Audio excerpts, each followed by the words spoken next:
guys and gals, never here from Drakewing Gaming, and send me on Twitter, the Gaming Drag. Today I'm coming back at you on a Let's Play episode of Wayfinder. Anyway, let's go ahead and jump right back in, shall we? Alarm chain, you were up, and let's go! Arkin, here, use my wallet. I don't want you dropping all that. I take out my belongings and hand him the black leather wallet. He looks at it and back to me. Are you sure, Fynn? I can probably just use magic. I wrap my hands around his muzzle as a group of men walk past, stopping him from sounding like a crazy person at the expense of looking like a crazy person. Thankfully, they seem to ignore us. Whew! You just talk about that out in the open and people will give us weird looks. Arkin looks confused but shrugs. People can't hear what I'm saying, silly. I can glamour that too. I was about to retort, but then I nod. Yeah, that adds up. Anyway, take this and put your money in it. Guard it with your life. My dad gave me that old thing. Arkin smirks and nods. All right, Fynn, I will keep it safe. You be careful tonight, okay? I know you'll be with Bjorn, but just stay wary. I nod and scratch his muzzle. He leans into it. I'll be safe, I promise. I'll see you tomorrow at the party. Find a cool costume. He gives me a thumbs up and jogs down the stairs. I head into my apartment building and climb the next few flights of stairs. Still a bit sluggish from that weird flash. I unlock my apartment door and enter, dropping my keys on the counter next to it. I turn to close and lock my front door, smiling at first, and then sigh as I slump against the wall. What am I doing? Am I really contemplating going with these wolf giants to the realm? How does that end for me, and why do I feel like this isn't going to be as simple as finding a new leader? I move towards my dark bedroom, curtains drawn and lights off. Upon entering, I feel Lionus brushing up against my leg. Hey there, Fuzzbutt. I reach down to pet Lionus and he boops his nose against my finger, brushing his head against my hand. You'll probably want your dinner, huh, mister? I move out to the kitchen and open the container of dry food I keep in a cupboard for him, measuring out his meal and picking up a pouch of wet food. Linus, being a smart kitty, follows me to the kitchen, and then once I claim his morsel-filled goods from the wall box, his primal senses tell him he must beg. Linus stands on his hind legs, holding onto my leg with one paw and reaching for the source of the meaty smell with the other. He gently wraps my hand twice. Lion, you want your food? Does my little liney-whiny want his food? My cutie meows and follows me as I head over toward his dish, pouring the portion into it. I lower the wet food down to the placemat and take his water to refresh it for him, patting him on the head as he happily devours his spoils. Now that I've finished taking care of Linus's needs, I decide to take care of my own need to nap. I undress down to my briefs and, after cracking open the window to a fire escape just in case Linus wants out, I lie down under my fuzzy cotton blanket to nap for a few hours. My vision fades from reality and I open my eyes to the sight of the unknown, yet familiar surroundings. The sky above me seems to be absolutely bespeckled with stars, and the night sky overwhelms me as I feel myself being swallowed up by it. My body is flung towards the heavens, and I see the ground below me getting farther and farther away.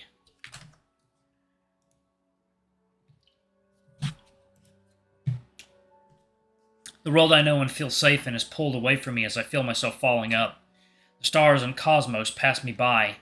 I wonder if I'm going to be returning or if this is it for me. Did I pass in my sleep?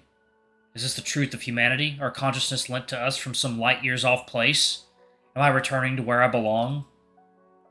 Then I'm snapped through the sights of the world beyond my ken.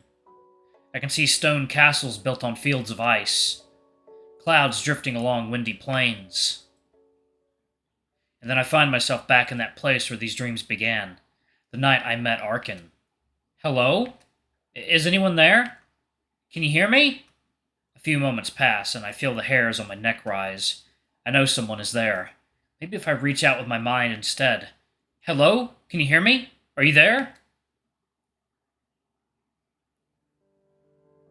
Yes, Finder. I can hear you. I am here. Oh. There isn't much time. I need your help, Finder. I need you to find my brother so we may free our father. The Aesir are not to be trusted, and if we do not work quickly... That's all well and good, but who are you? My apologies. My name is Skoll. I know that name. I cross my arms, or what if I could? I move to perform the action, yet feel nothing happen. I dreamt about you and your brother and father. Have you been making me dream about all this? Body or no, I find I can still speak, so I do. Am I not actually here? Am I somehow restricted from movement? Where is here exactly? Why is your brother lost? Where's your father? Fair questions. Forgive me, Finder. And my name isn't Finder. Call me Fynn, please. Very well, Fynn. I apologize if you were insulted by my manner of address. I realize my methods are a bit unorthodox, but I find myself unable to do much else as I am now. As for where we are, well, you are still in your bedchambers. I have called your slumbering mind to this place. You shall become very familiar with this realm in time. This is Jotunheim, the realm of the giants. Finally, some answers. Why me? Why do you need me so badly? I can't see Skoll, but I can tell he's thinking. First, let me see to your other questions. We are somewhere in between waking and dreaming. You are not close enough to be able to travel here physically, but not so far that you are free from the risk of being discovered.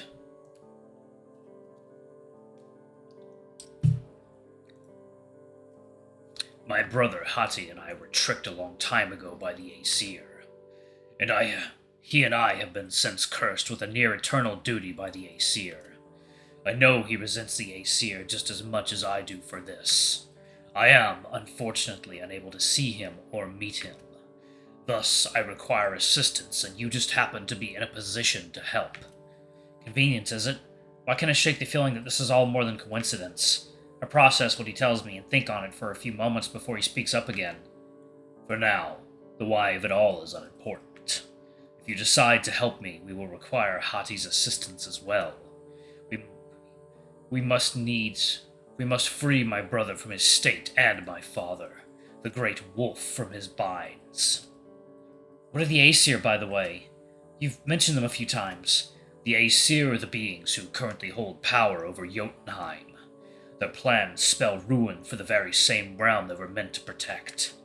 They've turned a blind eye to those of us they no longer consider a threat. We are safe from their treachery, for now.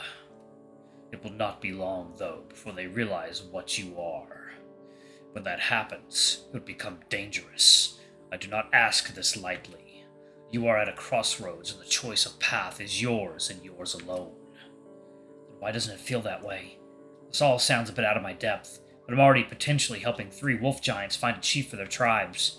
I might as well try to help this Skoll find his brother and father. Besides, I'm sure Arkin, Bjorn, and Geralf will help if I ask. Skoll speaks again. Fynn, please, I beg of you. You need not walk the road ahead of you to its very end. I only ask that you walk it until you feel you found the right way forward, for yourself and for my people. The answers you seek will come to you by your own hand, and in their wake they will set both of our stars upon their true course. Cryptic shit as usual. I really need to speak up next time. Well then, I guess I have no problems promising that much at least. You have at least answered my questions, although I still don't know if I can trust you completely. As long as it doesn't impact my GPA, I'll see what I can do. If I decide to go with the wolves to their world, that is. I can hear his relief and gratitude immediately. Oh, Fynn, thank you. Yours is a long, eventful journey, but by its end, I know you'll be all the better for it. Our time now is up. I must away. I shall return your mind back safely to your slumbering body. Please remember that our hopes go with you. Farewell for now, Fynn.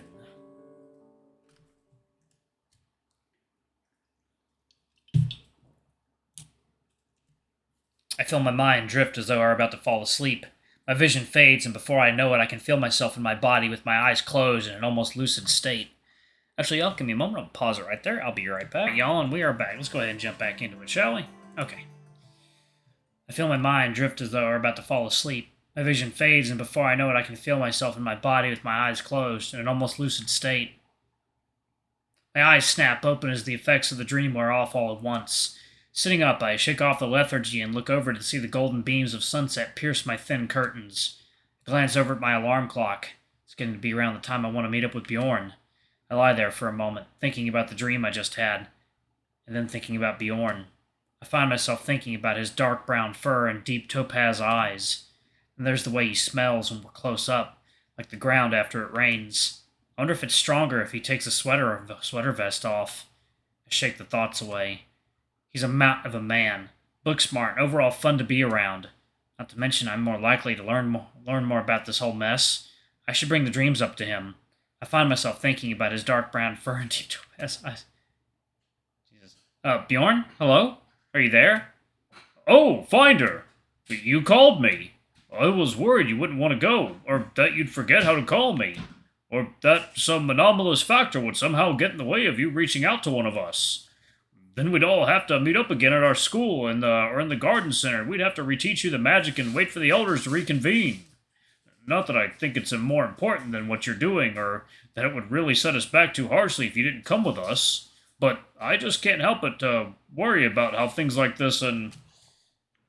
Oh, my, I'm doing it again, aren't I? Sorry, Fynn. I'm just really glad you called out to me. I laugh as I cut in. Bjorn, it's okay. Settle down for just a moment. Are you ready to meet up? He seems to calm himself, and I hear back from him. Oh, yes, I do. I believe I am. There's a very quiet place near the campus that I know of. If you meet me nearby, I can take you there. So I get ready to head out, wearing a pretty tame outfit. I let Linus back in and close the window behind him. Then after locking my apartment door, I head out to meet Bjorn.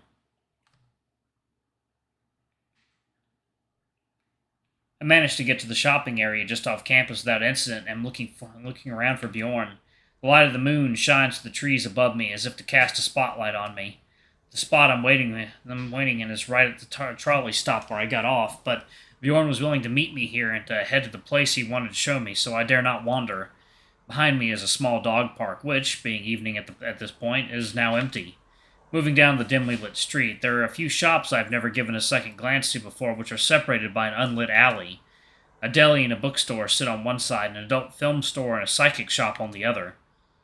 A desperate man's favorite strip mall for sure. I'm alone on the street waiting for the wolf giant. I can't help but feel a bit of paranoia, as though I'm being watched by someone. I take comfort. Oh. Alright, I'm going to go ahead and pause it right there. Thank you all so much for watching. Don't forget to like, comment, subscribe, ring that notification bell, and check out our Patreon, YouTube memberships if you can. It always helps. Anyway, I love you all, and I'll see y'all in the next video. Bye-bye!